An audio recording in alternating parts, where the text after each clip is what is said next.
Kaya ang topic natin ngayon is regarding the foundation of faith. Kung papansinin niyo po, all of the winds of doctrine na pumasok sa Adventism, even within the One True God movement, meron siyang binabaling isa, dalawa, o several na mga fundamental principles. So it's very important for us to understand and be fair dun sa foundation of faith, para kapag may nag-introduce ng isang doktrina, ang tatanungin natin agad, wala ba yang binabangga sa anumang fundamental principles? So before we study, I'd like to invite you for a word of prayer. Ay po yung nalangin, dakilang Diyos, sa mga banal na sakita sa ng langit sa hapon po nito, muli namin nilalapit ang aming mga sarili sa inyo, humihiling ng paggabay at pagsama ng inyong banal na spirito sa aming pag-aaral, na maibigyan kami ng bukas na puso at isipan at makilala namin ang katotohanan at ikayamin sa kabuhayan sa pangalan ng Jesus. So, meron muna akong itatouch na isang topic sa One True God message na commonly tinatanong ito ng mga familiar sa Nicene Creed. So, sino sa inyo ang familiar sa Nicene Creed? Wala, naniniwala ka sa One True God tapos hindi kayo familiar sa Nicene Creed. Ano bang sabi sa Nicene Creed? So we believe in one God. We believe in one God, the Father, the Almighty, maker of heaven and earth, of all that is, seen and unseen. May problema tayo? Wala? Wala. So sa Nicene Creed, yung one God is still the Father. And the next thing is, we believe in one Lord, Jesus Christ, the only Son of God, eternally begotten of the Father, God from God, light from light, true God from true God, begotten, not made, of one being with the Father, through Him all things were made. May problema na, wala pa? Eternally. Titingnan ko kung makikita nyo kung alin ang problema, no? And for us and for our salvation, He came down from heaven, was incarnate of the Holy Spirit in the Virgin Mary, and became truly human. So I think this part, wala namang issue. And for our sake, He was crucified under Pontius Pilate. He suffered death and was buried. Wala rin namang issue. On the third day, He rose again in accordance with the Scriptures. He ascended into heaven and is seated at the right hand of the Father. So makikita niyo po, as much as possible, the Nicene Creed is being stated verbatim from the Bible. He will come again in glory to judge the living and the dead, and His kingdom will have no end. Wala namang issue. And we believe in the Holy Spirit, the Lord, the giver of life, who proceeds from the Father and the Son, who with the Father and the Son is worshipped and glorified, who has spoken through the prophets. We believe in one holy Catholic and Apostolic Church. We acknowledge one baptism for the forgiveness of sins. We look for the resurrection of the dead and the life of the world to come. Amen. So this is the Nicene Creed. Ito po yung extended version kasi sa original, hindi naman na sinulat yung eternally begotten, pero para lang may pakita sa atin na what they mean when they say Jesus is begotten, they mean that Jesus is eternally begotten. So alin ang pinaka-problema dito? Na kung papansinin niyo po, diyan sinasabi ang isang Diyos ang Ama. Si Kristo begotten ng Diyos. Ang Holy Spirit proceeded from the Father and Son. Hindi ba yun ang belief niyo? O di Katoliko kayo. Honestly speaking, if you will take this part by part and without knowing what is the problem with the creed, you might be amazed kasi sasabihin mong, uy, agree pala kami sa Nicene Creed. Do you believe that Jesus is begotten? O yun yung sabi sa Nicene Creed, begotten man siya. Do you believe the Holy Spirit proceeds from the Father and the Son? Biblical man. So bakit sinasabi nating error ang Nicene Creed? Eh, yan naman pala yung belief nyo. Okay, mga One True God believer. Paano nyo sasagutin to? So, Katoliko na tayo ngayon. Yes. Yeah? So, ang labas, mukha tayong Katoliko kapag hindi mo alam anong problema dito. There are several problems But one of the major problem with this one is when they declare that Jesus is eternally begotten. So when they say Jesus is eternally begotten, it means the begetting of Christ is metaphorical. It is not a real one-time event, it is metaphor. And then yung God from God, true God from true God, light from light, God from God. Pansinin niyo po.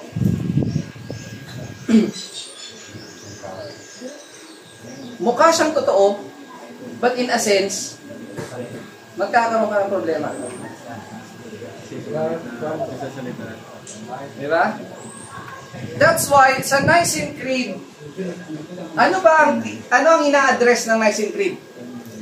They are addressing the doctrine of Arius that Jesus has a beginning. So in order for them na wag baguhin yung biblical principle na may isang Diyos at si Kristo ay Diyos, so therefore, para walang beginning si Jesus, dapat siya ay eternally begotten. So kapag sinabihan tayo na Katoliko yung belief natin, ang sasabihin natin, yung unang Katoliko, they try to make it as close as biblical as possible. So the Nicene Creed is almost true.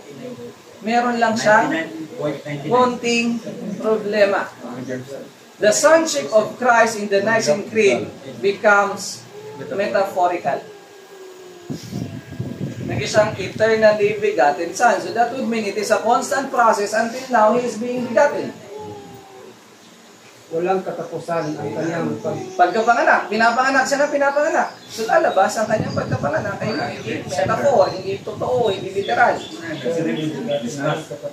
So that's why, kapag sinabihan tayo na Katoliko yung belief natin, sabihin natin, oo, close sa Nicene Creed yung ating belief, but it is not 100% equal. Why? Because they changed the sonship of Christ into a mere metaphor. Naging mystical yung kanyang pagiging begotten Son. May mga additional, the Holy Spirit, who with the Father and Son is worshipped and glorified. Meron ba ang instance sa Bible na sinamba ang Holy Spirit? Wala naman. Diba? So, while the Nicene Creed is not full-blown Trinitarian, it paved the way into the Athanasian Creed that makes the one God into three persons. Pansinin niyo po, ang one God dito ilan? Isa lang, ang Ama. Hindi pa ito one God in three persons. Now, napansin niyo ba sa fundamental principles? Yung 1931, nung in-equate nila yung word na Godhead sa Trinity, hindi ba acceptable pa rin yung wordings nung Trinity nung 1931? That there is one God pa rin, yung Father, si Jesus, Son of God, and yung Holy Spirit, inintroduce lang nilang third person of the Godhead. Hindi pa siya full-blown Trinity doctrine. The same with the Nicene Creed. When the Nicene Creed was established, it was not 3-in-1. Kailan siya naging 3-in-1? Nung dumating yung Athanasian Creed. Ano ang sabi na dyan? That we worship one God in Trinity and the Trinity in unity, neither blending their persons nor dividing their essence. For the person of the Father is a distinct person, the person of the Son is another, and that the Holy Spirit is still another. But the divinity of the Father, Son, and Holy Spirit is one, their glory equal, their majesty co-eternal. So dito nagsimula yung three person ay one God, and they are co-eternal. What quality the Father has, the Son has, and the Holy Spirit has? In a sense, lumalabas, kung may katawan ng Ama, may katawan ng anak, ang Holy Spirit nila, may katawan din. Kaso ang katawan, pag nakita nyo ang illustration ng Catholic Church sa katawan ng Holy Spirit, anong itsura? So it's either isang katawan, tatlong ulo, o merong magkatabing mag-ama, sa gitna nila may kalapati. Yun ba ang itsura ng Diyos Espiritu Santo? Mukhang kalapati. So if the Holy Spirit has what the Father and the Son has, dapat kung anong meron ng Ama at Anak, meron din si Holy Spirit. The Father is uncreated, the Son is uncreated, the Holy Spirit is uncreated. The Father is immeasurable, the Son is immeasurable, the Holy Spirit is immeasurable. The Father is eternal, the Son is eternal, the Holy Spirit is eternal. And yet, they are not three eternal beings. There is but one eternal being. So clearly, Catholic doctrine, Catholic Trinity is one being, three persons.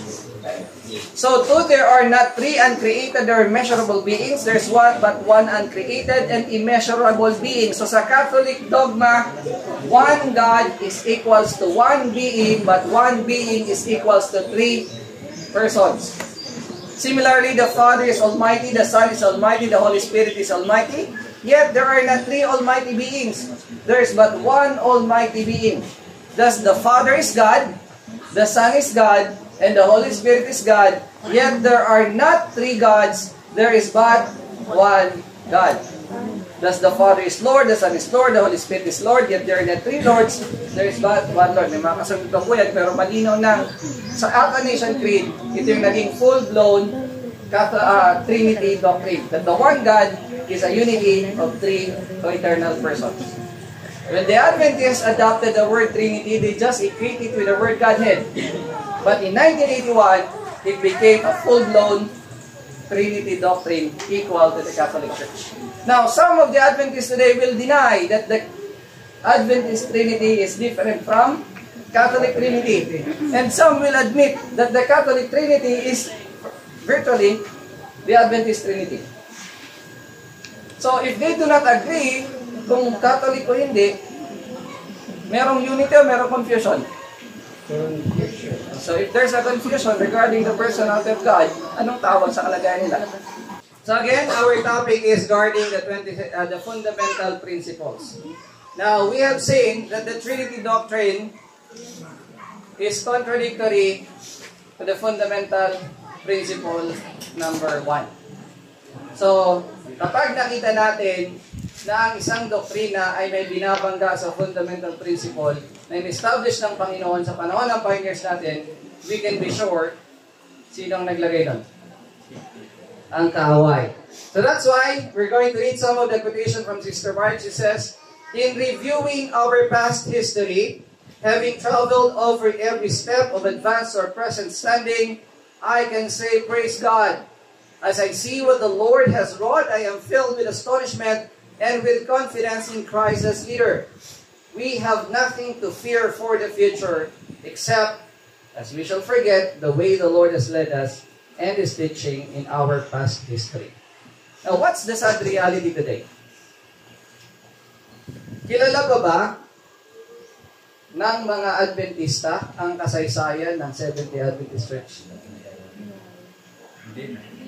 So, dumating ba ang panahon na kinakatakutan ni Sister White na sabi niya, wala nang dapat katakutan malibang makalimutan natin kung paano tayo pinangunahan ng Diyos sa daan at sa Kanyang katuruan sa ating nakalipas na kasaysayan. So whenever we go to an Adventist church, ang amin pong naka-front na sinasabi, we just want to introduce to you to the original Seventh-day Adventist faith. Now, if it will contradict the present faith, it's up to you to decide kung alin ang gusto nyong paniwalaan. She prophesied, in the future, deception of every kind is to arise. And we want solid ground for our feet. We want solid pillars for the building.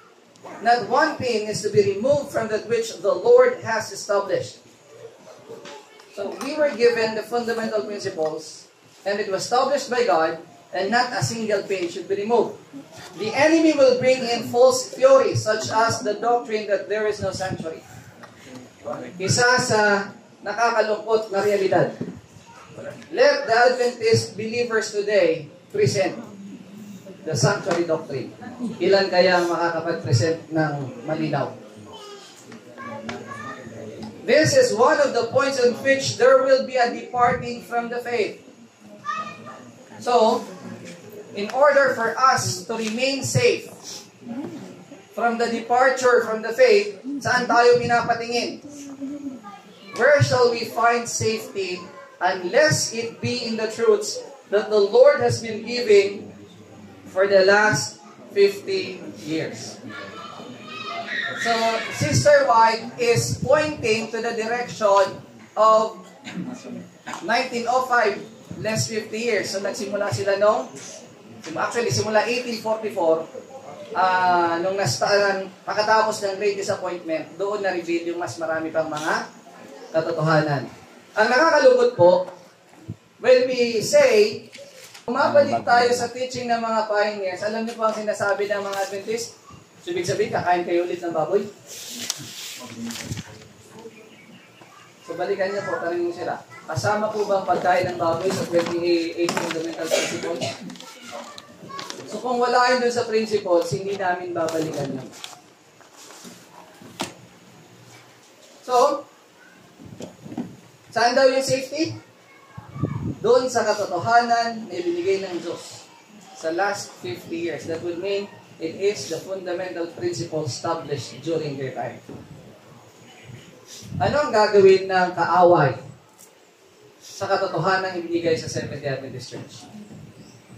The enemy of souls has sought to bring in supposition that a great reformation was to take place among Seventh-day Adventists. So there will be a great reformation. But what kind of reformation? Is it for the good or is it going to be for worse? And this reformation would consist in what? In giving up the doctrines which stand as pillars of our faith and engaging in a process of reorganization. Were this reformation to take place, what would result? The principles of truth that God in His wisdom has given to the remnant church would be discarded. Our religion would be changed. The fundamental principles that have sustained the work for the last 50 years would be accounted as error. So, magkakaroon ng apostasy. At ano ang gigibain? Yung fundamental principles. So, let us be careful and be watchful to any doctrine that might appear to be true, but at the same time, it destroys the pillars of our faith. The truths that have been substantiated by the manifest working of God are to stand fast. Let no one presume to move a pin or a foundation stone from the structure. Those who attempt to undermine the pillars of our faith are among those whom the Bible says that in the latter times, some shall depart from the faith, giving heed to seducing spirits and doctrines of devils. So if someone will stand up here and will undermine or will destroy any of the fundamental principles, siya yung katuparan ng sinasabing, sa huling mga araw, merong mga lalabas sa pananampalataya at magtuturo ng doktrina ng diablo. So I hope maging bukas ang isip natin because this might be a surprise to some, but there is a certain doctrine being taught around today by some of the people that whom we love, whom we think that they are righteous, that they are trying to live a godly life. But their teaching is actually destroying the foundation of faith. So let's see, anong foundation of faith ang sinisira ngayon sa loob ng One True God movement? Because sa Adventism, alam natin, ang sinisira is yung Trinity, yung fundamental principles number 1. But within the One True God movement, there is a specific doctrine today that is destroying fundamental principle number 27. Anong meron sa fundamental principle number 27? Ang sabi dyan, that at the end of the 1,000 years, the Lord descends with His people in the New Jerusalem. The wicked dead are raised and come up on the surface of the yet unrenewed earth and gathered about the city, the camp of the saints. So, anong nangyari?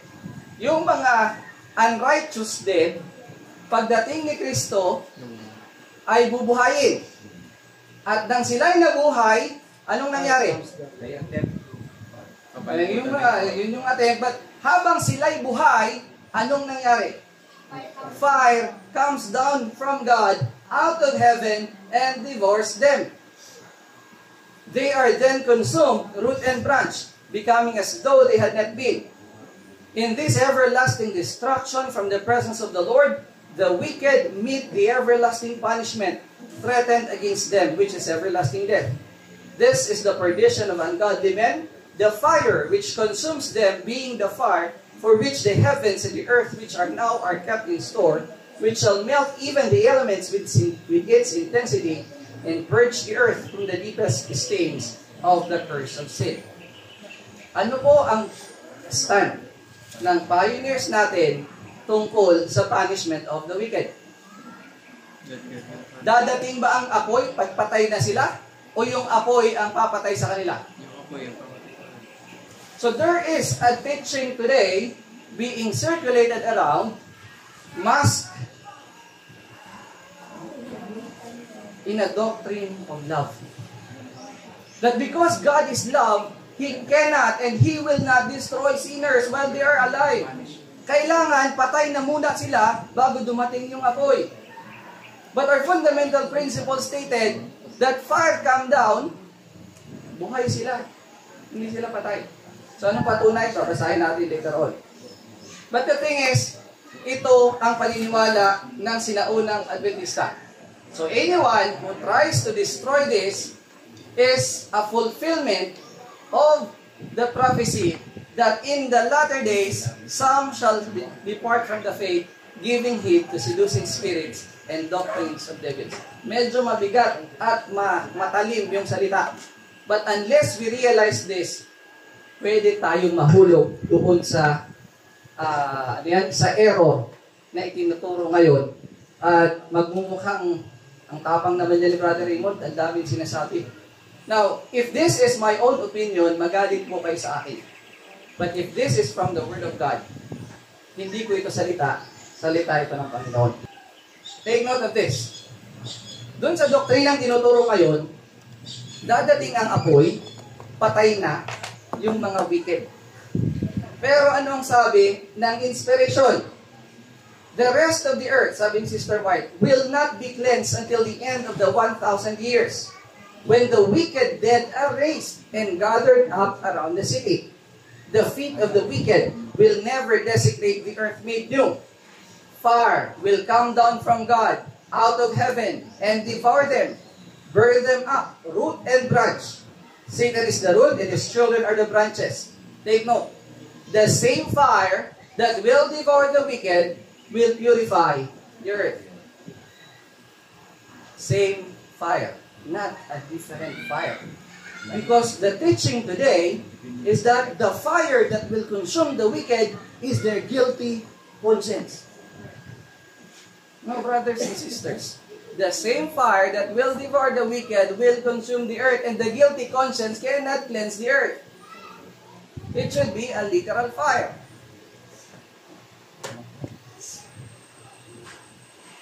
The wicked receive their recompense in the earth. They shall be stubble, and the day that cometh shall burn them up, saith the Lord of hosts. Take note. Sabay-sabay bang masusunog?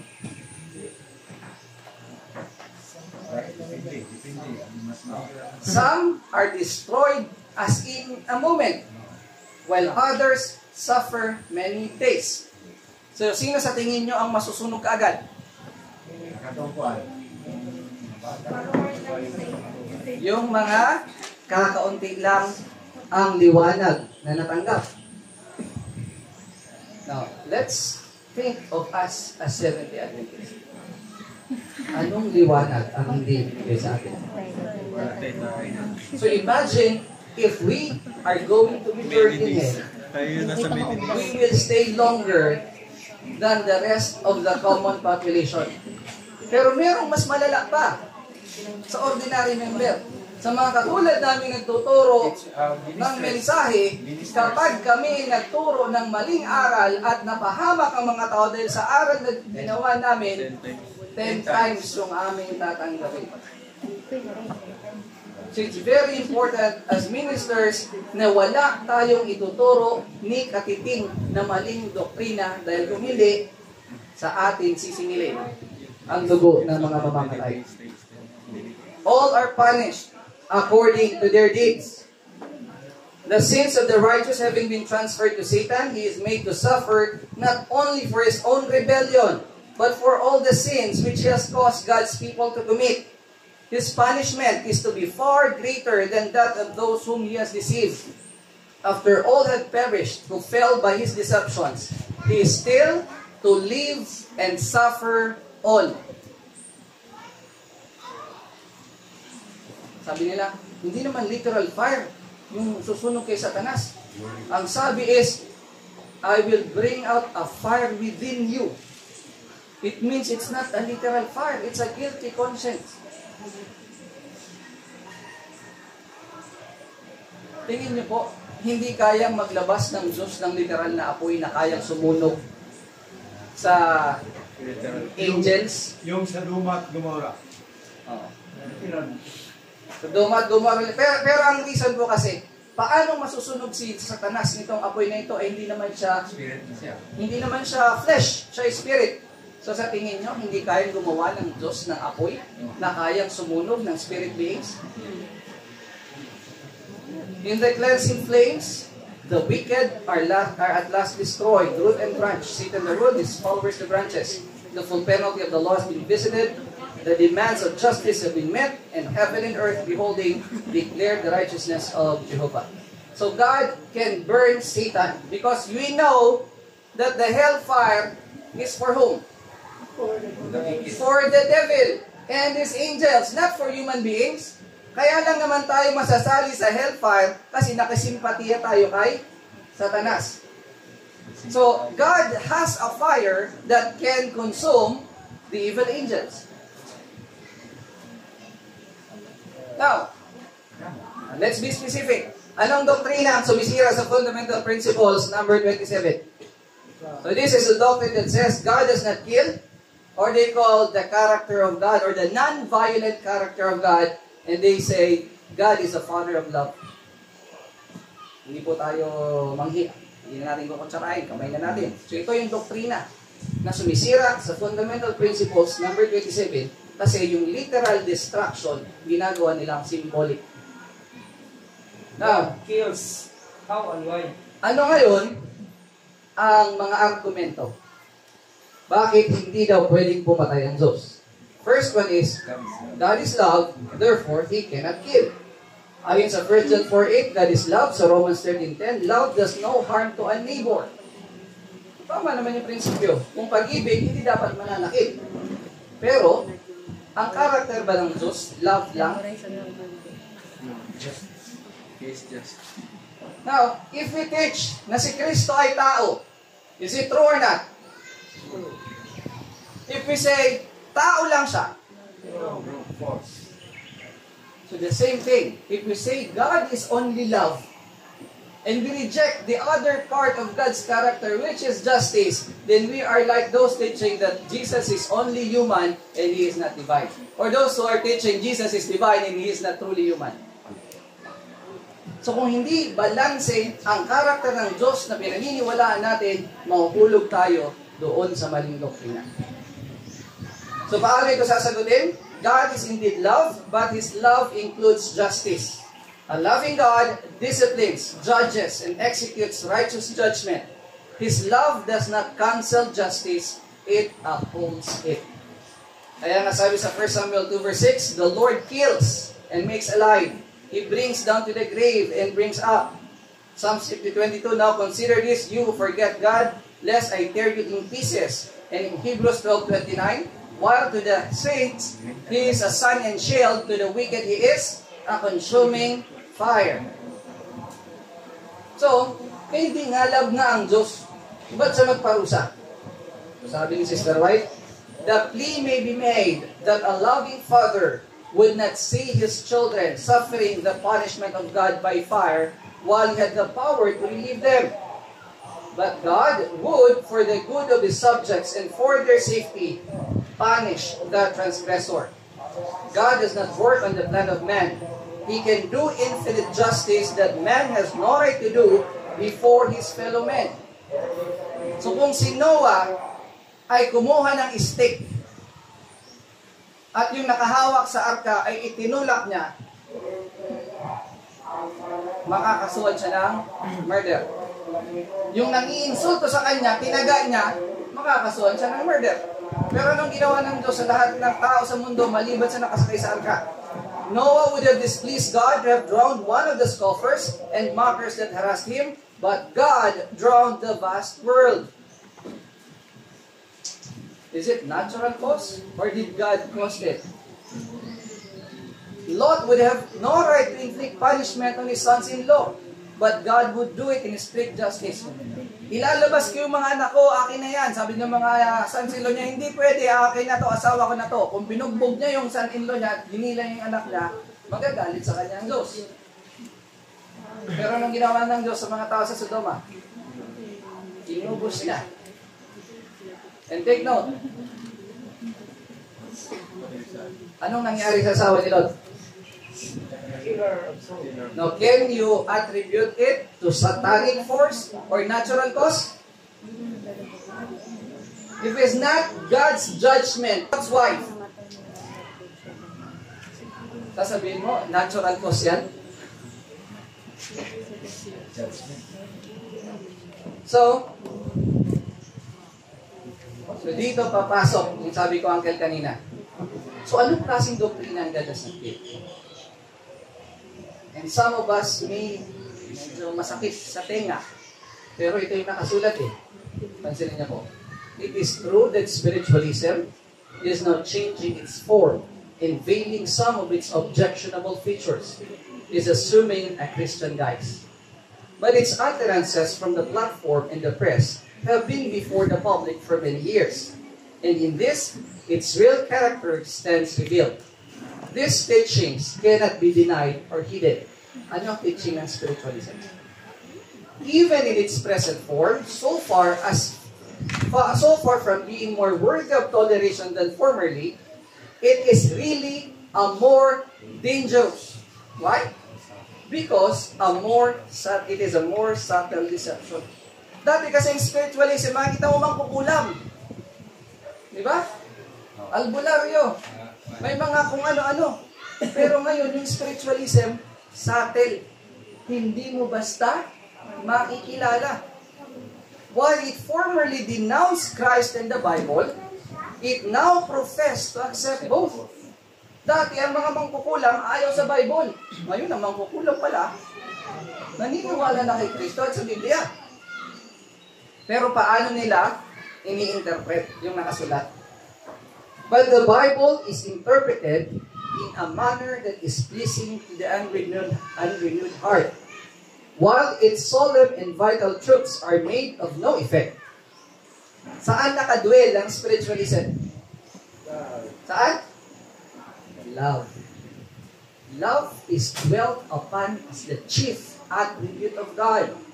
But it is degraded to a weak sentimentalism. Mapagmahal ang Diyos, hindi siya pwedeng mamalo.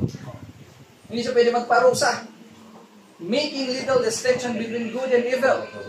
God's justice, His denunciations of sin, the requirements of His holy law are all kept out of sight. The people are taught to regard the Decalogue as a dead letter. Listening, bewitching fables captivate the senses and lead men to reject the Bible as the foundation of their faith. Christ is as verily denied as before, but Satan has so blinded the eyes of the people that the deception is not discerned.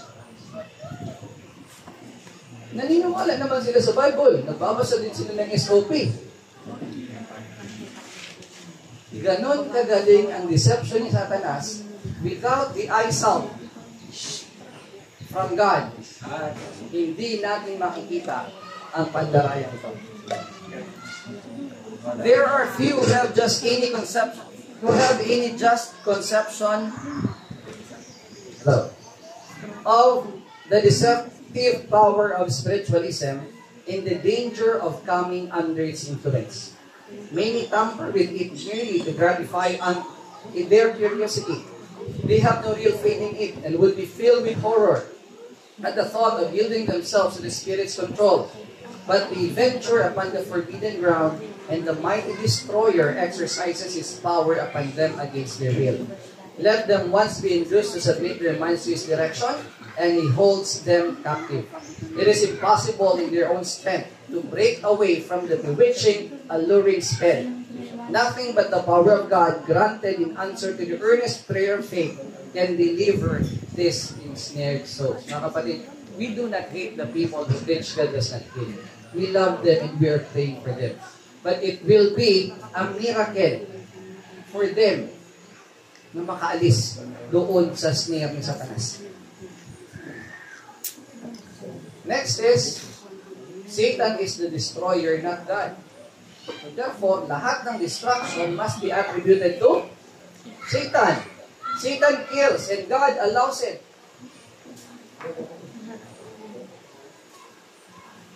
Sa hustisya, meron po tayong tinatawag na command responsibility. Tama po ba? If I am a teacher at may nagsuntok ang bata sa classroom ko, will I be held responsible for that? Yes or no? Yes, because they are under my authority. Kaya diba, halimbawa, may namatay sa loob ng school, yung buong faculty members, especially the administrators, ay makakasuhan. Now, think about this. If God allows Satan to destroy, that would mean he is still responsible for the destruction. Tama, mali? Kasi siya yung may authority para pumigil at mag-allow. Dahil siya ang may karapatan at kakayanan na magbigay at kumuha ng buhay. Mastermind yung Panginoon. Hindi mastermind. Jadi ang pang ko dia, kaya niya. Mastermind siya. Pag inalaw niya, that would mean he will be responsible as well. Kasi inalaw niya eh. May karapatan siyang pigilan, but he allowed it. So therefore, that is his judgment. If God allows somebody to die, then God saw it fit. We cannot question God. Now, so how do we refute this? That Satan is the destroyer, not God? Truly, at times, yes, Satan destroys, but Scripture shows that God directly executing judgment, not merely allowing Satan. Hindi ko lang isama dito. That kapag holy angels, sabi sa great controversy, the same destructive power exercised by holy angels when God commands will be exercised by evil angels when God permits or God allows. But what kind of power? Same destructive power. So at times God allows Satan. At times God uses nature. God uses His people. God uses even His enemies to do the work of destruction. So God sent the flood through nature. God rained fires on Sodom. This is supernatural. Saan manggagaling ang apoy? Meron bang bulkan na pumutok tapos pumunta yung apoy? Wala naman, di ba? Galing sa langit yung apoy. God struck down Nadab and Abihu. God slew Uzzah for touching the ark. God killed Ananias and Sapphira. So these are instant death. They did not die naturally. Even Herod was touched by the angel and he died. So these are not the acts of Satan, but divine judgment from a holy and just God. So Job 1 and 2, pinakita doon na si Satanas, bago siya makagawa, he needs to ask permission. And if God allows it, that would mean God will also give us the strength to overcome Satan. But in other cases, hindi si Satanas. It is God acting directly through His agents. At sino ang agents niya? Angels, His people, nature, and even His enemies. Another argument, ang karakter ng Diyos ay ipinakita ni Jesus. So nandito si Jesus sa lupa, wala siyang pinatay. So therefore, God does not kill. So if Jesus is the clearest revelation of God and He never killed, then God does not kill. Tama naman, di ba? Pero nung pumunta dito sa lupa si Kristo, anong role niya? Judge or sacrifice? So therefore, He will not judge because His role is a sacrifice. Pero dadating ba ang panahon na magiging siyang judge? So Jesus came to save, not to judge, when He first came on earth, in His first coming. But He will judge and execute justice at His return. Sabi sa 2 Thessalonians 1:7-9, when the Lord shall be revealed, taking vengeance on them that know not God. Revelation 19:5, out of His mouth goes a sharp sword, that with it He should smite the nations. So sa first coming nga, wala siyang pinatay kasi pumunta siya dito para maging sacrifice. But at His second coming, He will bring God's judgment. So John 5:22, the Father judges no one but has committed all judgment to the Son. Sabi ni Sister White sa manuscript, the same Jesus whose atonement has been rejected, whose followers have been despised and reviled, will be revealed from heaven. So sa second time na si Kristo ay magpakita sa langit, anong itsura niya? In flaming fire, taking vengeance upon them that know not God and that obey not the gospel of our Lord Jesus Christ, who shall be punished with everlasting destruction from the presence of the Lord and from the glory of His power. So the glory of Christ will become as a consuming fire. Then shall all the kindreds of the earth shall wail because of Him. Argument 4. God simply allows natural consequences. He doesn't actively destroy. Hindi. Passive lang ang Diyos. Inaalam niya lang. So sabi sa Romans 1:24, 26, and 28, God gives them up to reap what they sow. So death is self-inflicted. So hindi talaga Diyos ang pumapatay. Natural course yan ng event. Kapag hinilayo mo ang sarili mo sa Diyos, ikaw ay mamamatay. Anong illustration? Nakakita ka na ba ng dahon? Kapag ang dahon nawala sa puno, anong mangyayari sa dahon? No, mamamatay. The same thing with us. Pag lumayo tayo sa Diyos, mamamatay na tayo. In a way that is true. Spiritually, we become dead. But we're still physically alive. But there are instances like Uzzah, Ananias and Sapphira, like the other people who died instantly. They did not die a natural death. It was because of the judgment of God. So, how do we answer this? While God does allow people to reap consequences, many biblical examples describe active divine punishment, not passive allowance. Example, plagues in Egypt were sent by God. The angel of the Lord struck 185,000 Assyrians. Korah and company were swallowed alive. We'll deal with this more later sa case ni Korah. These are not just consequences. They are acts of divine execution. Argument 5. Sa 10 utos, anong sabi? Thou shalt not kill. So, if God kills, He will be violating His own law. So, tanong, kung ang command ng Diyos, God does not kill, pwede bang pumatay ang Diyos? Okay. The answer lies on the word used. So, thou shalt not kill. Mamaya pala yun. Dito muna tayo. The commandment forbids murder, not judicial execution. God, as creator and lawgiver, has the right to take life in judgment. Anong sabi sa Bible? Shall not the judge of all the earth do right? Sabi sa Deuteronomy 32:39, see now, I even am He, and there is no God with me. I kill, and I make alive. Eh sabi, di ba, thou shalt not kill, tapos ito, I kill. Hindi ba ito contradictory? So, kagaya sabi ko kanina, saan ang sagot? Doon sa ginamit na word. Sa thou shalt not kill, yung word na ginamit is ratsa. It means murder. Doon sa word na I kill, ang ginamit doon ay mot. Ano ibig sabihin nun? Execution of judgment. So God does not murder, He executes justice. A criminal kills. A judge gives judgment. Oh, mamamatay tao ako, pinatay ko si Job, nahuli ako. Eh sa batas natin, meron tayong capital punishment. Sabi sa batas, kailangan pag pumatay ka, ikaw ay patayin din.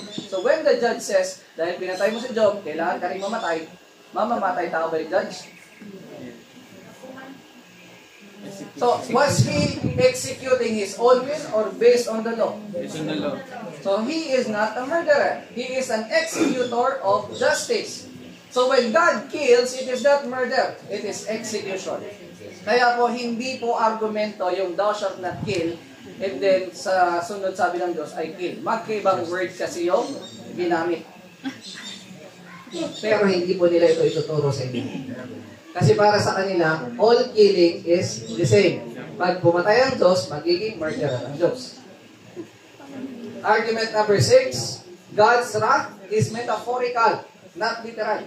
Yung galit ng Diyos, narinig ko sa kanila, God's wrath is actually love.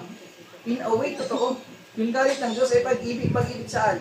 Doon sa mga taong mapapahama kapag hindi niya pinatay, yung mga taong pumapatay sa kanila. He kills hundreds to preserve thousands. God's wrath is described in human terms to express the consequences of rejecting Him. Ito yung kanila. Ay, ganyan lang ang sabi sa Bible. So how do we refute it? While some anthropomorphic language is used, the Bible is clear that God's wrath includes real, active punishment. Katulad ng ano? The wrath of God is revealed from heaven against all ungodliness, and He will pour out the vials of wrath of God upon the earth. These are not metaphors, they describe real judgment. Kaso, gagamitan kanila nito. Sabi ninyo, yung 7 last plagues ay literal, nagaling sa Diyos. Pero ang sabi ni Sister White, I was shown that the judgments of God would not come directly out from God or from the Lord upon them. But in this way, they place themselves beyond His protection. Without reading the context, it may appear na tama sila. But if you read the context, this is not about the 7 last plagues. So simply, if somebody is telling you something, don't just believe. Read the context. Kasi most of the time, yung sagot dun sa argumento nila, nandun lang mismo kasi pinuputol nila yung mga quotations. Read the whole passage of 14 MR, makikita mo, this is not talking about the 7 last plagues. So, anong ginagawa ni Satanas? Bakit niya nasisilo ang mga tao na maniwala sa kanyang mga false interpretation? Ito ang sabi, the truths most plainly revealed in the Bible have been involved in doubt and darkness by learned men who with the pretense of great wisdom teach that the scriptures have a mystical, a secret, spiritual meaning not apparent in the language employed. Anong turo nila? Pag nabasa mong I kill, hindi ibig sabihin yan, pumapatay ang Diyos. Meron niyang ibang ibig sabihin. Bible language. Bible language lang, brother, para lang ma-express sa isip ng tao. So, anong sabi? Itong mga taong ito ay nag-pretend na meron silang great wisdom at itinuturo nila na ang Biblia ay merong mystical, secret, spiritual meaning. E anong tawag sa mga taong ito? These men are false teachers. It was to such a class that Jesus declared, "Ye know not the scriptures, neither the power of God." So how do we read the Bible? Kailangan ba may code? Pag binasa mong ganito, red, yan talaga ay white. Pag nakita mong black, yan talaga ay blue. Anong sabi ng propeta? Paano babasahin ang Bible? The language of the Bible should be explained according to its obvious meaning unless a symbol or figure is employed.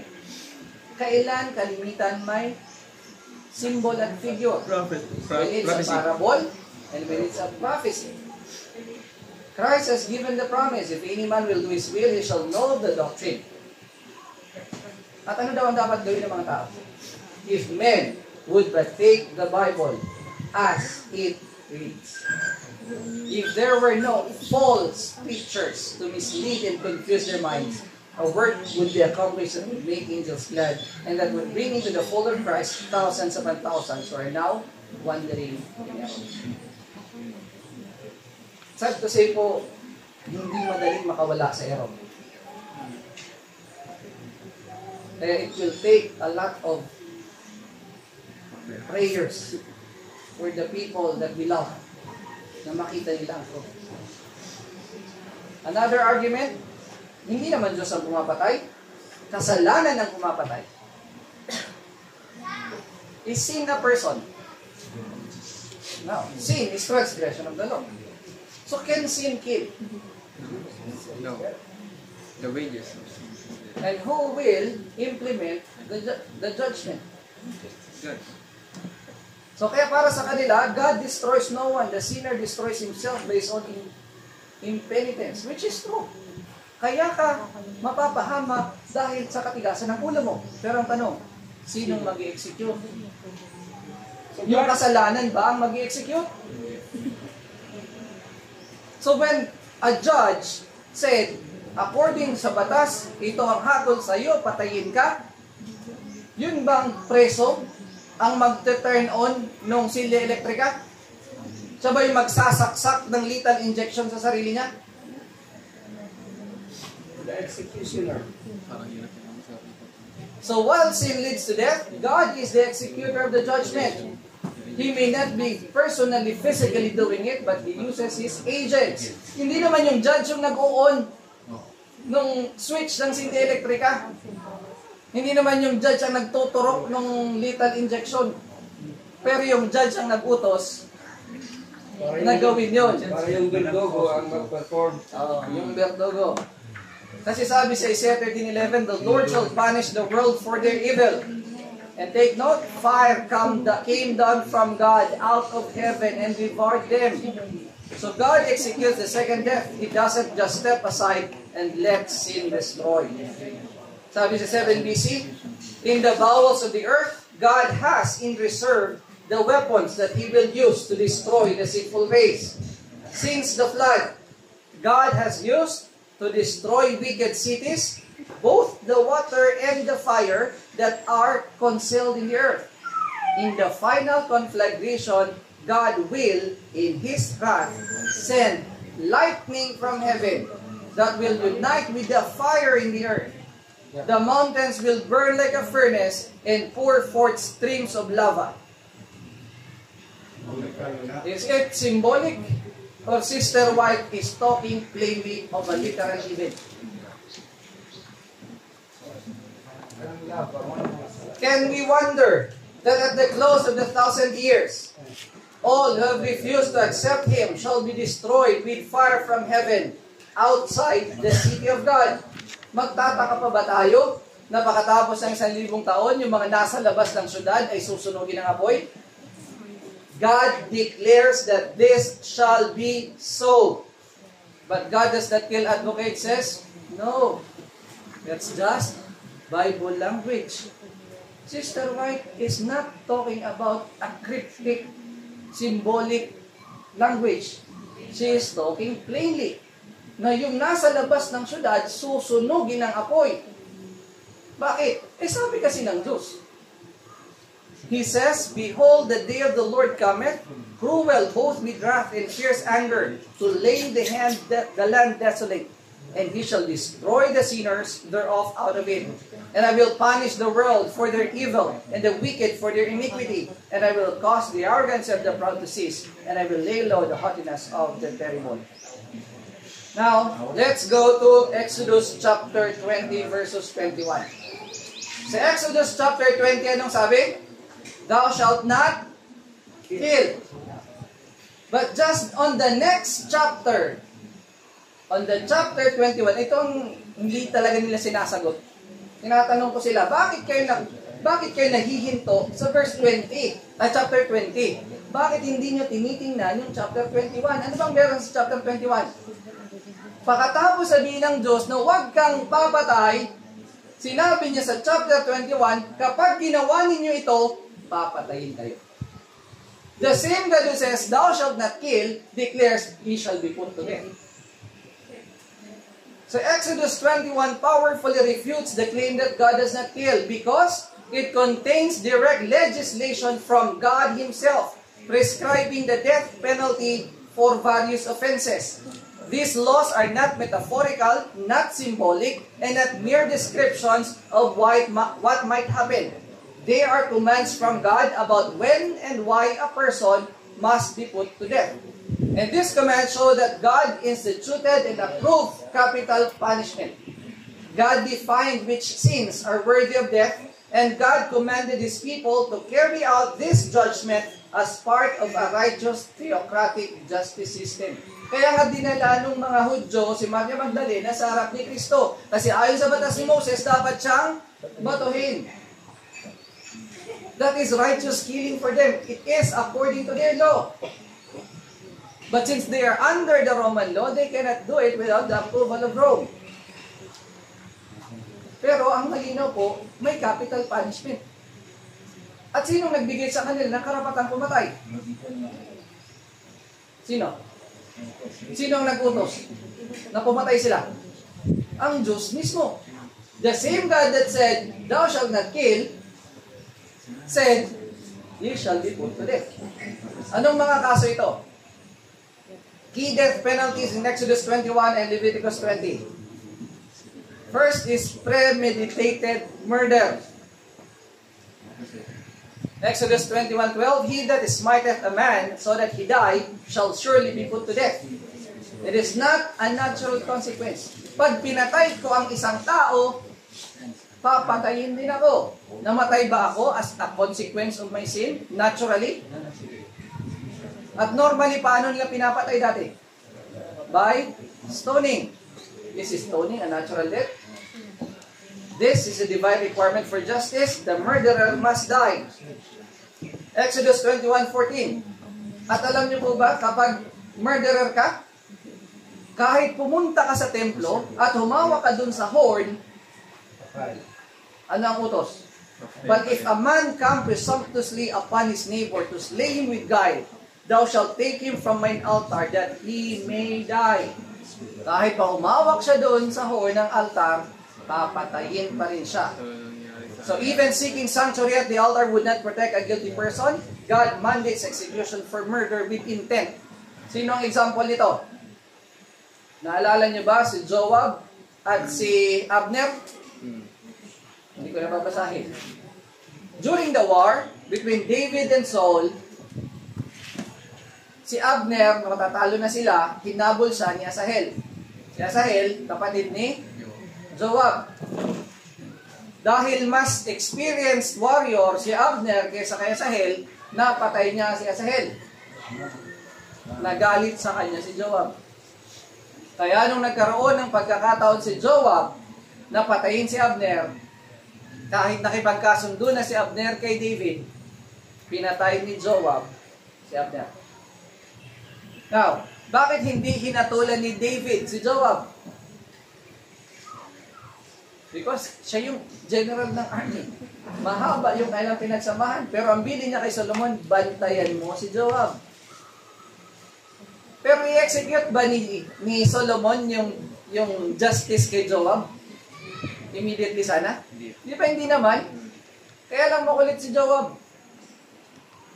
Makipag-conspire siya kay Mephibosheth na kunin yung corona kay Solomon. So therefore, kailangan siyang hatulan. So akala niya, yung paghabol sa kanya, yung mga gwardiya ni Solomon ay papatayin siya because of treason. Kasi treason yung kasong yan eh. Nag-conspire ka para palitan yung hari. So that is treason. So, to admit that he committed treason, he went to the altar. At anong ginawa niya sa altar? Humawak siya doon. Ito nga yung sabi niya, oh. "And it was told King Solomon that Joab was fled unto the tabernacle of the Lord, and behold, he is by the altar. Then Solomon sent Benaiah, the son of Jehoiada, saying, Go, fall upon him." O, nandun na siya, patayin mo. Kaya lang, sabi ni Benaiah, "And Benaiah came to the tabernacle of the Lord, and said unto him, Thus saith the king, come forth. And he said, Nay, but I will die here. And Benaiah brought the king word again, saying, Thus said Joab, and thus he answered me. And the king said unto him, Do as he hath said, and fall upon him, and bury him, that thou mayest take away the innocent blood which Joab shed from me and from the house of my father." Eh di ba umawak siya sa horn ng altar? Bakit sabi ni Solomon, patayin mo pa rin siya? Because the case is no longer treason, the case is willful murder. Yung pagpatay niya kay Abner, ang dahilan kung bakit kahit nakahawak siya doon, pinatay pa rin siya. Kaya pansinin niyo po, anong sabi ni King Solomon? And the Lord shall return His blood upon His own head. Pag sinabing, thy blood be upon thy head, kasalanan mo kung bakit ka papatayin. Who fell upon the two men more righteous and better than he, and slew them with the sword, my father David, not knowing thereof, to wit, Abner, the son of Ner, captain of the host of Israel, and Amasa, the son of Jether, dalawa pa lang pinatay niya, captain of the host of Judah. Their blood shall therefore return upon the head of Joab, and upon the head of his seed forever. But upon David, and upon his seed, and upon his house, and upon his throne, shall there be peace forever from the Lord. So Benaiah, the son of Jehoiada, went up, and fell upon him, and slew him, and he was buried in his own house in the wilderness. So pinatay siya, not because of treason, but because of the case of murder. So, si Solomon ba ay murderer? Si Benaiah ba ay murderer? Si Joab ay murderer. But Benaiah and Solomon are executor of justice. So they did not sin because they killed Joab. Hindi naman si Solomon yung pumatay. Bakit sinasabing si Solomon ang pumatay kay Joab? Because through his command, Benaiah killed Joab. Kaya yung tinatawag na command responsibility.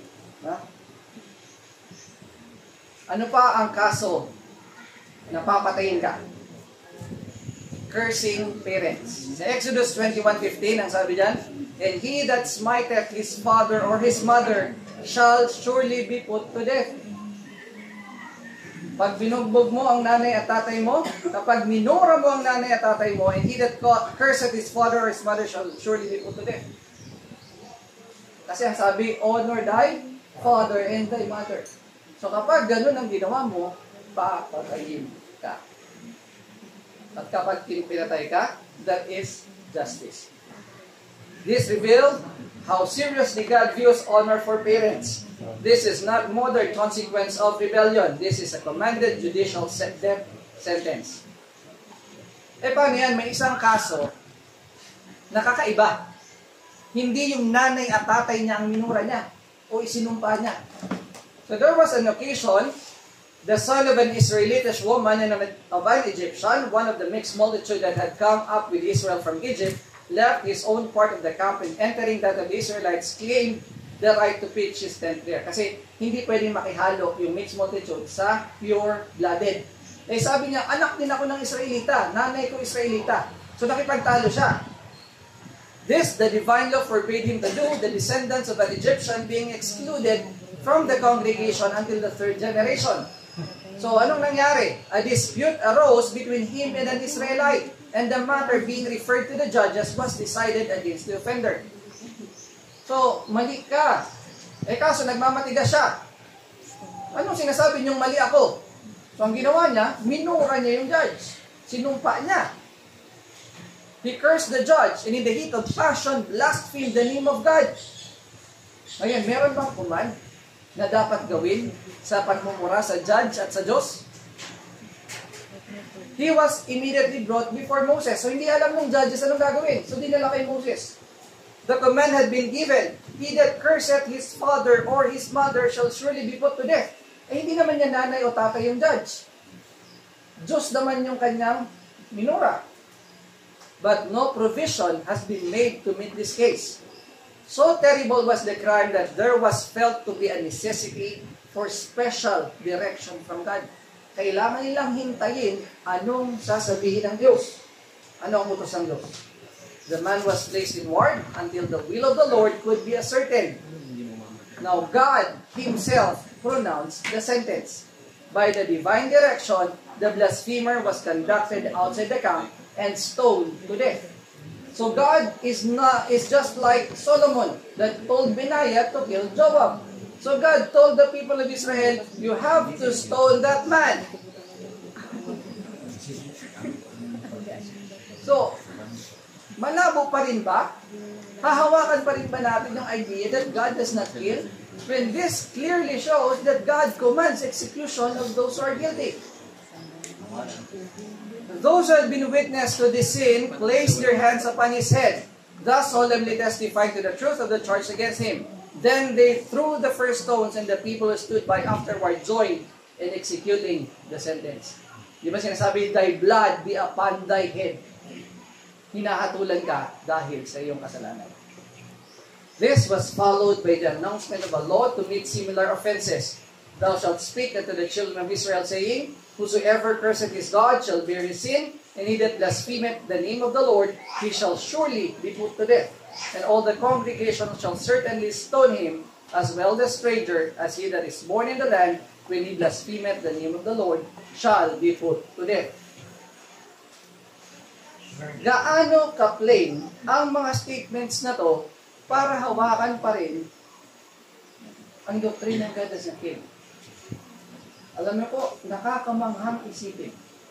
Yet, it is a reality that the people na umahawak sa God as a king, kahit basahin ito, they will have a reason in their mind that it should be not literal. It should be something, hindi talaga yun ang ibig sabihin niya. There are those who will question God's love and His justice. Sobra naman ng Diyos. Para di ba, ano lang yun bugso lang ng damdamin, ba't pinatay agad? There are those who will question God's love and His justice in visiting so severe punishment for words spoken in the heat of passion. But both love and justice require it to be shown that utterances prompted by malice against God are a great sin. Hindi dahil sa bumugso yung damdamin mo, nagmura ka laban sa Diyos, excusable yun. No? Hindi lang justice, pati ang love ang nagde-demand na patayin ang sina. The retribution visited upon the first offender would be a warning to others that God's name is to be held in reverence.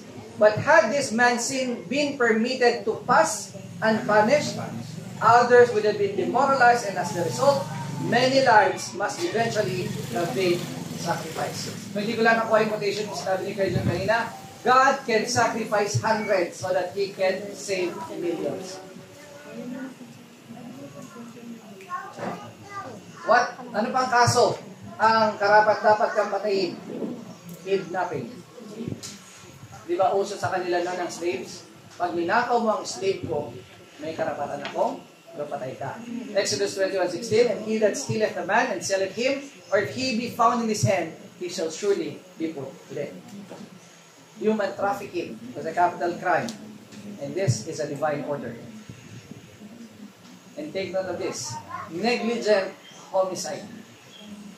Hindi murder ha, homicide. Magkibang murder sa homicide, pero anong ang judgment? Papatayin pa rin. If the ox were wont to push with his horn in time past, and he hath not kept him in, but that he killed a man or a woman, the ox shall be stoned, and the owner also shall be put to death. Hindi na nga mapigilan yung hayop mo. Ngayon, hinayaan mo siyang magkalat. At siya'y nakapatay. Papatayin yung baka at papatayin yung may-ari. Imagine kung ganyan pa rin yung batas na yun. Driver ka, nakabangga ka, patay. Di ba patay ka rin? Sirayin yung sasakyan. Diba? Kung ganun pa rin yung batas. But that's their time. That is God's justice. That is God's judgment. Hindi mo naman kasalanan innocent, na hindi mo naman inutusan yung baka mo o yung hayop mo na pumatay, kaso naka-aksidente siya dahil hindi mo siya tinalian, hindi mo siya ikinulong, so you are responsible for that animal. Nakita niya na? Additional crime. Ito, medyo nakakataas balahibo. Sexual immorality. At kung i-implement ito ngayon, maraming patay kahit sa loob ng ating samahan. Sa Leviticus chapter 20, ito yung punishment. And the man that committed adultery with another man's wife, even he that committed adultery with his neighbor's wife, the adulterer and the adulteress shall surely be put to death. That's why Mary Magdalene is supposed to be stoned, because that is the law. Take note. And the man that lieth with his father's wife. Kasi uso sa kanila ang multiple wives. Hindi naman niya nanay. Asawa lang ng tatay niya. Kaninong kaso ito? Sino sa mga patriarka ang sumiping sa asawa ng tatay niya? Si Judah. O, di ba? Si Reuben, hindi si Judah. Si Reuben. Si Reuben. And the man that lied with his father's wife and uncovered his father's nakedness, both of them shall surely be put to death. Their blood be upon them. And ito pa, and if a man lied with his daughter-in-law, both of them shall surely be put to death. They have brought confusion, their blood shall be upon them. Tingin nyo, kung itong batas na ito ini-implement ngayon, di ba dami lang pinatay? Ito pa. Ito, maraming mapapatay dito. If a man also lie with mankind, as he lieth with a woman, both of them have committed an abomination, they shall surely be put to death, their blood shall be upon them. Ubos ang bakla at tomboy. Capital punishment, because abomination yung sa harap ng Diyos. And if a man take a wife and her mother, it is wickedness. Hindi mo pwedeng asawahin ang mag-ina. They shall be burned with fire, both he and they, that there be no wickedness among you. And if a man lie with a beast, he shall surely be put to death, and he shall slay the beast. Sa tawag ito, bestiality. Diba? Sa Middle East, uso to. Pinagpaparausan nila, camel. And if a woman approach unto any beast, and lie down there too, thou shalt kill the woman, and the beast, they shall surely be put to death. So yung lalaki na nakipagtalik sa hayop at yung babae na nakipagtalik sa hayop, ibig sabihin sa panahon nila, merong ganon. Gagawin bang batas ng Diyos ito kung walang nangyaring ganon? And if a man shall take his sister, his father's daughter, or his mother's daughter, and see her nakedness, and she see his nakedness, it is a wicked thing, and they shall be cut off in the sight of their people, yet uncover his sister's nakedness, he shall bear his iniquity. Now, you might argue, bakit si Abraham? Asawa niya si Sarah. Si Jacob, asawa niya pinsan niya. Take note, this law was given during the time of Moses, not during the time of Abraham. Sa panahon ni Abraham, yung mga kadugo lang nila ang mga believers. So kaya kahit mag-intermarriage sila, okay lang. Pero sa panahon ni Moses, marami na silang tao. Bakit ka pa mag-aanap ng kamag-anak mo, meron namang maraming ibang tao sa paligid mo. And if a man shall lie with a woman having her sin. Ito. Kapag ginamit mo ang babae kahit asawa mo, during na may period siya, papatayin ka. And thou shalt not uncover the nakedness of thy mother's sister, nor of thy father's sister, for he that uncovereth his near kin shall bear their iniquity. So hindi pwedeng tiyahin mo. Hindi pwedeng kamag-anak mo. And if a man shall lie with his uncle's wife, he shall uncover his uncle's nakedness, they shall bear their sin, they shall die childless. If a man shall take his brother's wife, it is an unclean thing, yet uncovered his brother's nakedness, they shall be childless. So, ano po ang parusa sa mga taong ginawa ito? Sinong nag-utos? So, God does not kill?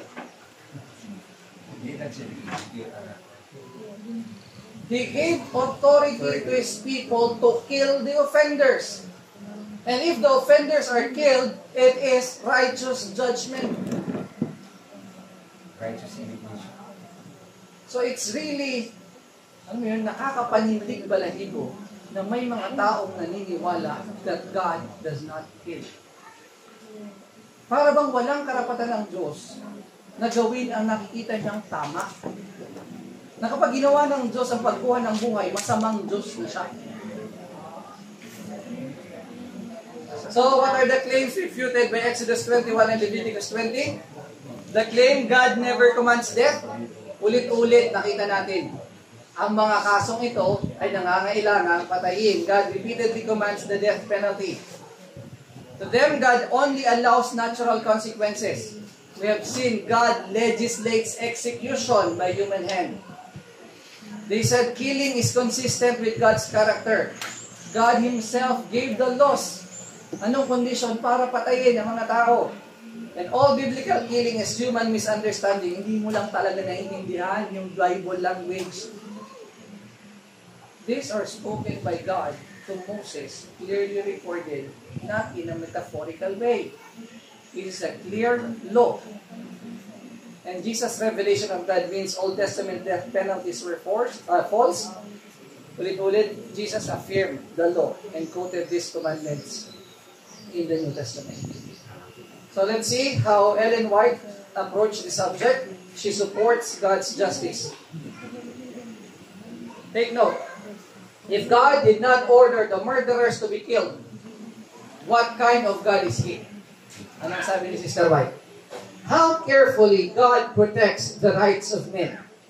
He has attached a penalty to willful murder. Whoso sheddeth man's blood, by man shall his blood be shed.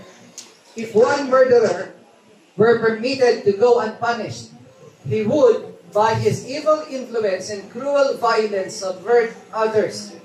This would result in condition of things similar that which existed before the flood. Ano bang merong batas before the flood? It is called the survival of the fittest. Dahil walang batas na sinusunod kung sinong pinakamalakas, siya ang maghahari.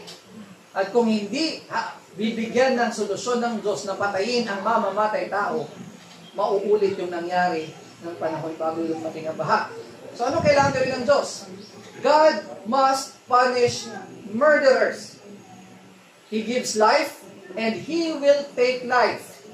If that life becomes a terror and a menace, take note of this. Mercy shown to a willful murderer is cruelty to his fellow men. That's why both love and justice demands the death of the killer. Kasi kung hahayaan ng Diyos na magpagala-gala ang mamamatay tao, ibig sabihin, ang kanyang hustisya ay para dun sa mamamatay tao, dun sa mga inosenteng mapapatay, hindi niya protektahan. If a willful murderer thinks that he will find protection by fleeing to the altar of God, he may find that he will be forced from that altar and be slain. But if a man takes life unintentionally, then God declares that He will provide a place of refuge to which he can flee. So kung hindi mo gustong patayin at napatayin mo, pwede kang pumunta dahil hindi mo minarder. Diba? Pero kung pinagplanuhan mo, pagpatay, kagaya ng ginawa ni Joab kay Abner, that's a willful murder. Eh kahit nandun siya sa altar, pinatay siya. Sabi pa ni Sister White, he that curseth his father or his mother shall surely be put to death. Thus God expressed His mind in regard to rebellious children. He made it a capital crime for children to curse or to smite their parents. And look at the law today, especially sa Amerika. Pag pinalo mo ang anak mo, huwag ka sa polis. At kumusta ang society? Dahil wala nang disiplina mga bata, mas masunurin ang magulang, sana. And He will punish the parents if they do not govern and control their children. How many children are lost to all virtue? How many are abandoned to vice and iniquity? How many abuse their own parents? So, ito yung difference sa mga baby boomers, sa mga silent generation, hanggang sa aming millennials. Puso ang palo, hindi. Sino sa atin na hindi takot sa magulang natin? But today's generation is so different.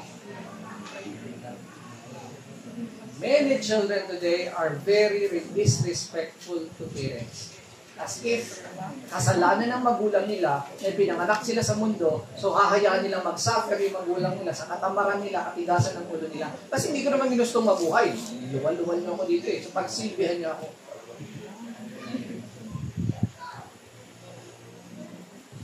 And some people today, sasabihin nila, yung huwag mong iurong ang pamalo, Ay Brad, hindi yan literal na pamalo.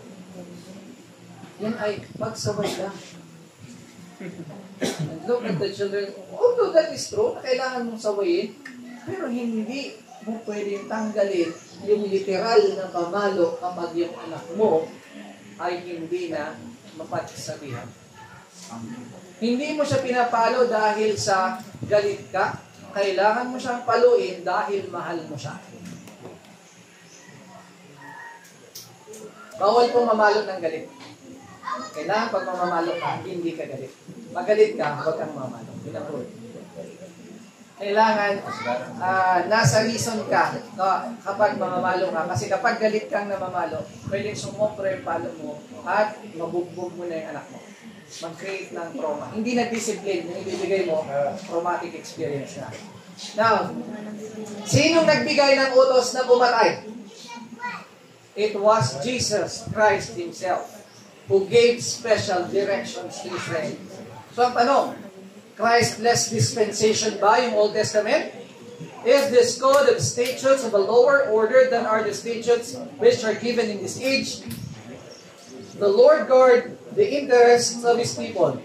He gives special directions concerning the poor. How impartial are His ways? How exalted are all His requirements? The Lord gave many other statutes or judgments which were to be strictly obeyed.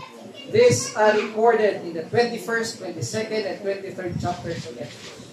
So, yung mga nakasulat po sa Exodus 21, 22, 23, they are literal. They are not symbolic language. Kapag sinabing papatayin, nakisipin sa hayop, kailangan siyang patayin. Hindi siya, hahayaan mo siya na madurog ng konsensya ang kanyang sarili. Bakit pinatay yung Egyptian? Hindi ba dapat, kung God does not kill, dapat guilty conscience ang papatay sa kanya? Hindi naman siya namatay ng guilty conscience. Binato siya. Interpretation lang yun ng mga Israelita that time. Direktang utos ng Diyos. Naghintay nga sila ng instruction, di ba? Anong gagawin namin dito? Wala dun sa batas mo. Hindi naman magulang, hindi naman hindi naman magulang ang kanyang minumura-mura at sinumpa. So, naghintay sila ng direktang salita ng Diyos. At anong sabi ng Diyos? Kailangan siyang patayin. So these codes affirm that God gave laws commanding death in specific cases, and God Himself is the final authority over life and death. Now this is a very interesting statement. Sino nakakakilala kay Jehu? So Jehu was given the kingdom of Israel, pero kailangan niyang ubusin ang lahi ni Ahab. So the first king said dito, and Jehu the son of Nimshi shalt thou anoint to be king over Israel, and Elisha the son of Shaphat of Abel-Meholah shalt thou anoint to be prophet in thy room. And it shall come to pass that him that escapeth the sword of Hazael shall Jehu slay, and him that escapeth from the sword of Jehu shall Elisha slay. Kahit si Elisha pala, binigyan ng karapatang pumatay. Now, as soon as this letter cometh to you, seeing your master's sons are with you, and there are with you chariots and horses, and a fenced city also and armor, and look even out the best and the meekest of your master's son, and set him on his father's throne, and fight for your master's house. But they were exceedingly afraid, and said, Behold, 2 kings stood not before him, then how shall we stand? And he that was over the house, and that he was over the city, the elders also, and the bringers up of the children sent to Jehu, saying, We are thy servants, and we will do all that thou shalt bid us. We will not make any king. Do thou that which is good in thine eyes. So, merong inutusan si Jehu. Now, then he wrote a letter the second time to them, saying, If ye be mine, and if ye will hearken unto my voice, take ye the heads of the men, your master's sons, and come to me in Jezreel by tomorrow this time. Now the king's sons, being 70 persons, were the great men of the city which brought them up. And it came to pass when the letter came to them, that they took the king's sons, and slew 70 persons, and put their heads in baskets, and sent them to Jezreel. And there came a messenger, told him, saying, They have brought the heads of the king's son. sons, and he said, lay ye them in 2 heaps at the entering in of the gate until the morning. So, anong ginawa ni Jehu? Ipinakutos niya din sa mga servants ng mga anak ni Ahab na patayin lahat ng anak ni Ahab. At ilan ang pinapatay niya? 70.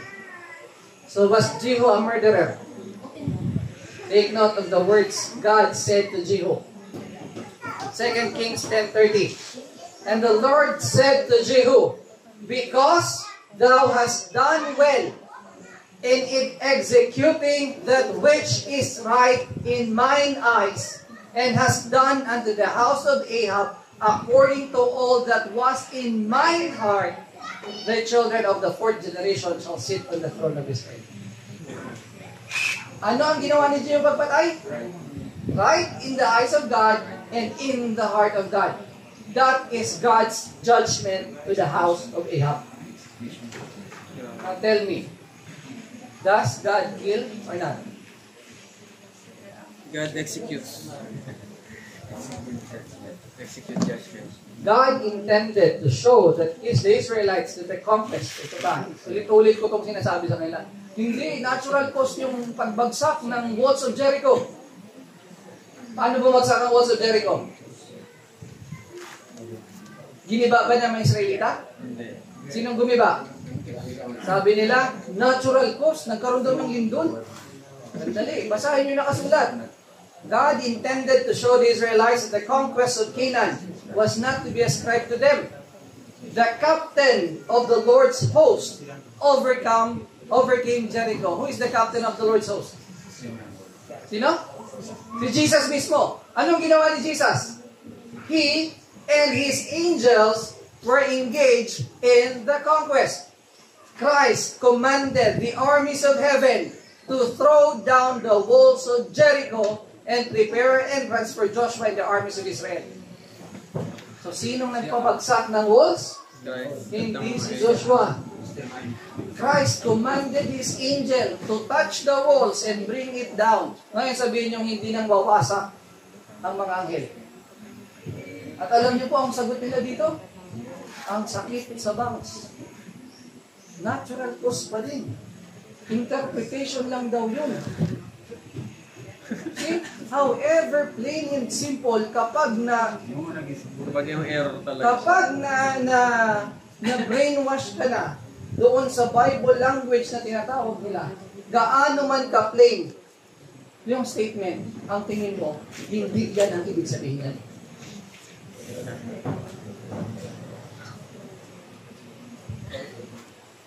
Now, let's go to the case of Korah.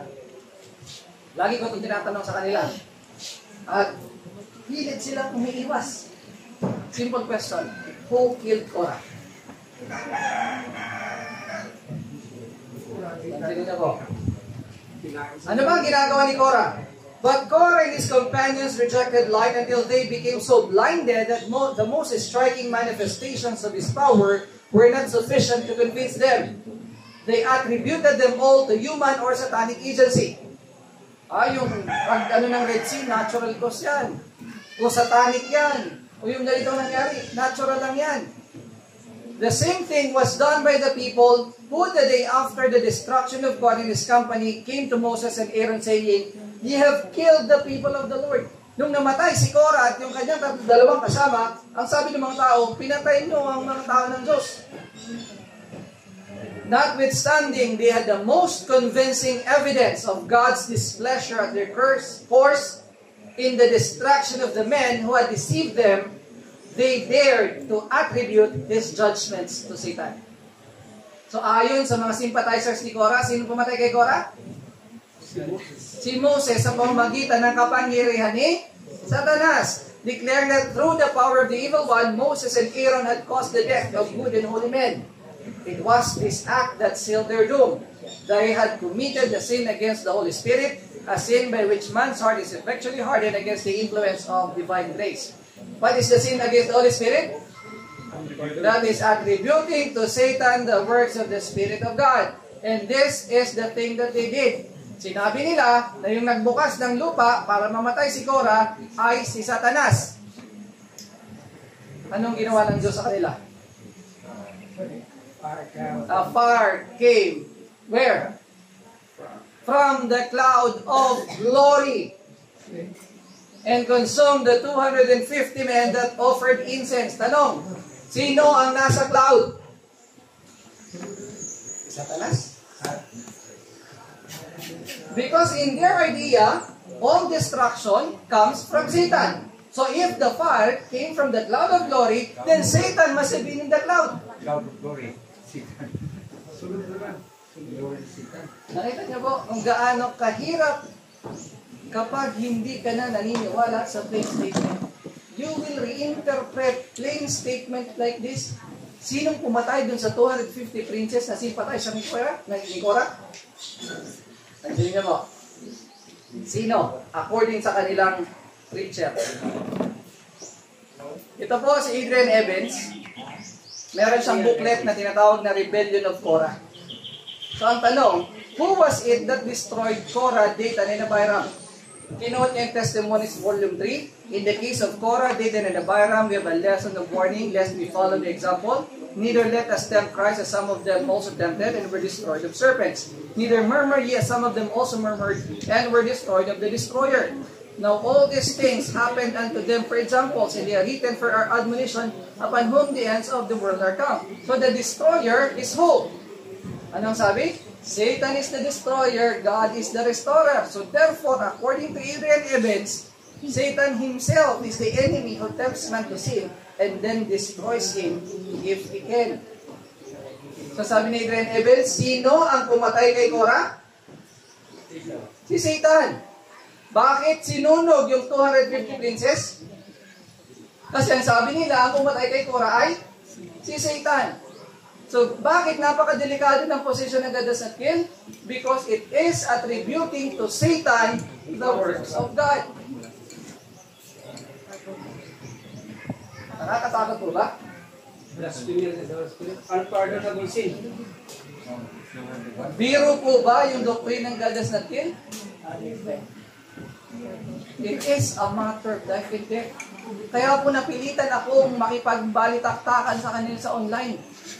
Bawat argumento nila sinisikap kong sagutin, pero kahit na anong sagot mo sa argumento nila, yung nasa isip nila, yun pa rin ang tama. I can only hope and pray that some people will be awakened. Pero kung ang tiwala nila dun sa tagapagturo nila sa halip na sa salita ng Diyos, ano magagawa natin? So ano pong ginagawa ko ngayon? Si Adrian Evans ba ay one from God? Yes. So anong ginagawa ko po ngayon? Sa aking pag-iikot, sinisikap ko na may paalam sa inyo kung gaano kadelikado at nakakatakot ang doktrinang God does not kill. It is spiritualistic, it is satanic, it is taught by false teachers. So we need to be very careful. It is destroying the fundamental principles, number 27. So, even Elijah called fire from heaven. Sabi niya, kung ako ay tao ng Diyos, bumaba sana ang apoy mula sa langit at sunugin kayo. Twice ginawa ni Elijah, sinunog yung mga sundalo pupuli sa kanya. Kaya yung pangatlo nung sabi, huwag ka namang magalit sa amin.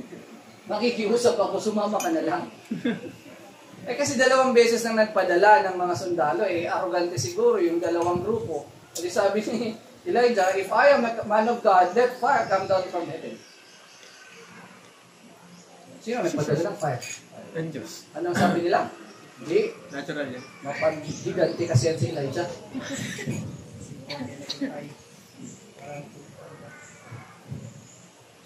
Now, paano kinumbinsi ni Satanas ang 1/3 ng angels sa langit? From this representation of the words of Christ, we pass to prevarication and direct falsehood, accusing the Son of God of a design to humiliate Him before the inhabitants of heaven. So, sino ang pinakaunang chismoso sa buong universe? Si Satanas. Ichinismis na si Kristo na may masama yung plano sa akin. He sought also to make a false issue between himself and the loyal angels, all whom he could not subvert or bring fully to his side. He accused of indifference to the interest of heavenly beings. Naalala nyo ng COVID? Pag hindi ka nagpabakuna, anong tawag sa'yo? Nagpagdala na sa... Impis ka. Wala kang pakialam sa kapwa mo. Sarili mo lang iniisip mo. Yung bakuna, para sa kabutihan ng lahat, ayaw mo pabakuna. Ganun na ganun ginawa ng Satanas. Pag hindi kumampi sa kanya, yung mga angel, sabi niya, wala kayong malasakit sa kapwa niyo anghel. Di ba? Pag sinubukan kayo kumbinsin ng kilusan, makiba ka. Wala kayong malasakit sa Pag bayan. bayan, hindi ka na magmamalasakit sa bayan. Kapag na-trigger ka doon, hindi, sasama ka sa kanila. Now, ano ang ginagawa ng Satanas? Mula noon hanggang ngayon, ito pa rin. Ansinin niyo po.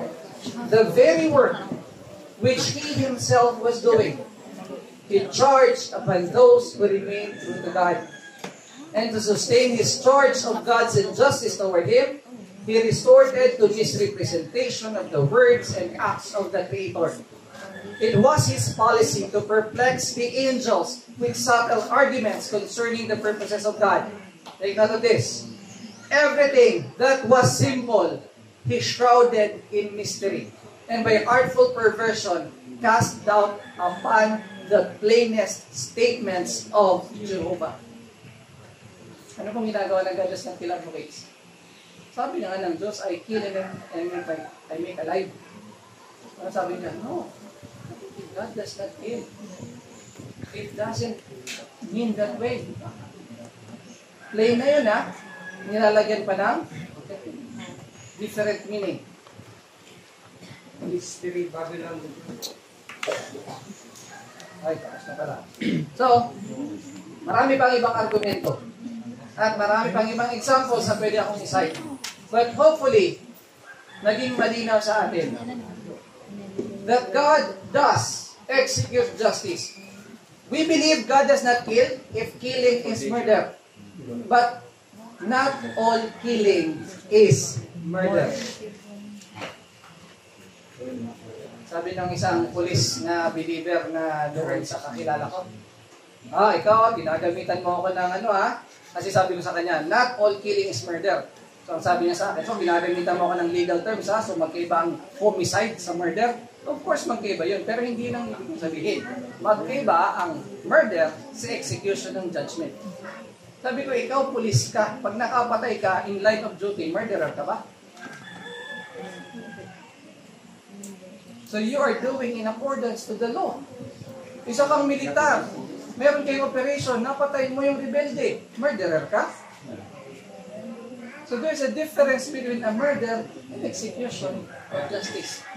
Killing in accordance with the law and killing against the law. When God kills, it's never murder, it is execution. So, anong punto natin? Any doctrine that will destroy any of the fundamental principles, we are sure it's from the enemy. So, alam niyo po yung safety na binigay sa atin ng pioneers? Madaling ma-distinguish kung ang isang tao ay nagtuturo ng truth or error. Pag merong giniba sa fundamental principles, anong sigurado? Error yan. Because the principles were given by God. Especially during the time na buhay pa yung propeta natin. So nawa po ay maging malinaw sa atin. Kung meron kayong questions, we're opening the floor sa mga clarification pa tungkol sa topic na ito or sa iba pang topic. Purihin po ang Panginoon. Maraming salamat sa inyo.